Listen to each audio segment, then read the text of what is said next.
सामूहिक हत्याकांड में जिंदा बचे बड़े लड़के का बयान आया सामने, सुनकर सभी हुए भावुक।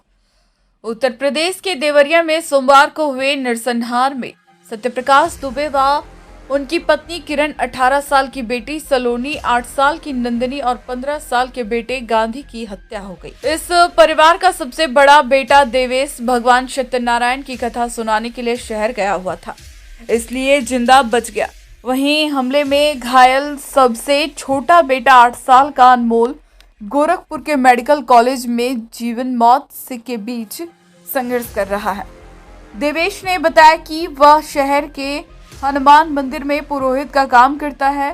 उसके छोटे भाई का जन्मदिन था, वह कथा वाचने के लिए गया था। उसने सोचा पैसा आ जाएगा तो भाई का जन्मदिन बन जाएगा, पर जब वह लौटा तो उसका पूरा परिवार खत्म हो चुका था। देवेश ने आरोपियों को फांसी पर लटकाने की मांग की है। उसका कहना है कि जैसे उसके पूरे परिवार का खात्मा हुआ है, वैसे ही सभी आरोपियों को फांसी पर लटका दिया जाए। गोरखपुर मेडिकल कॉलेज में भर्ती अनमोल का हालचाल जानने मंगलवार को मुख्यमंत्री योगी आदित्यनाथ पहुंचे। कक्षा 3 में पढ़ने वाला अनमोल बेहद सदमे में है। डॉक्टरों का कहना है कि लड़के को गंभीर चोटें आई हैं, लेकिन उससे महत्वपूर्ण अंग असुरक्षित हैं। वह अभी भी इस सदमे से उभर नहीं पाया है।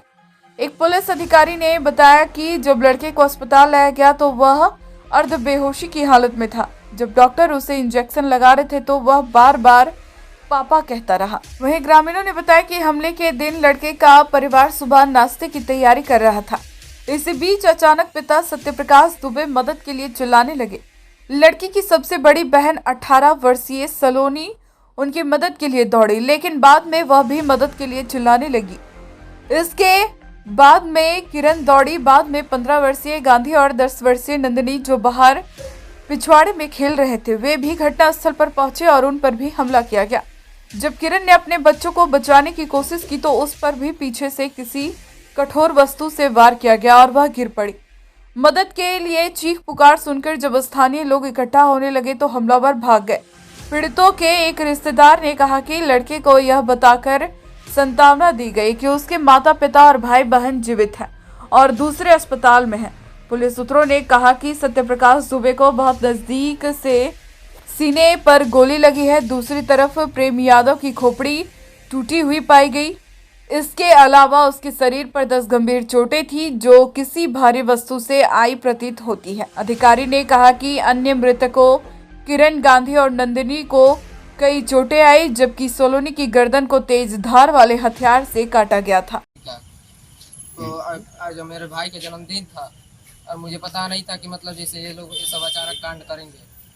और उसको आज जन्मदिन था, बोला भैया कि मेरे पास कुछ नहीं है, तो बोले कि ठीक है, तुम्हारे चलते मैं कथा में जा रहा हूँ, जो भी मिलेगा तुम्हारा, जो भी खुशियाँ तुम अपने लिए कर लेना। आज क्या सूचना मिली आपको? और आज कोई सूचना मिली है, सुबह में बात की है कि भैया ये लोग घर पे मतलब पूरे गुंडों के साथ घेर लिए हैं लोग और मारने के लिए धमकी दे रहे हैं। कौन लोग?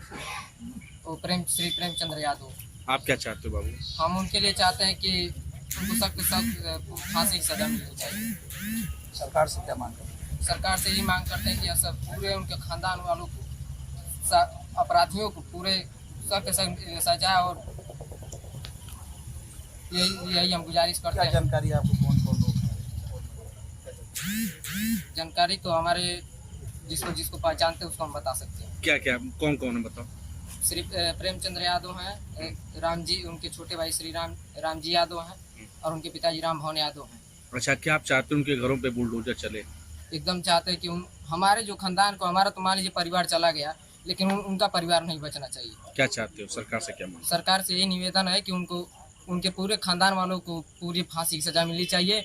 और रह गई बात कि हमारे, ताकि जीवन में किसी के परिवार को आके उठा कर ताकि प्रशासन के बारे में क्या कहोगे? प्रशासन के बारे में यही कहना चाहते हैं कि प्रशासन यही इसी के साथ गुजारिश करे ताकि हमारे प्रशासन सहयोग करे।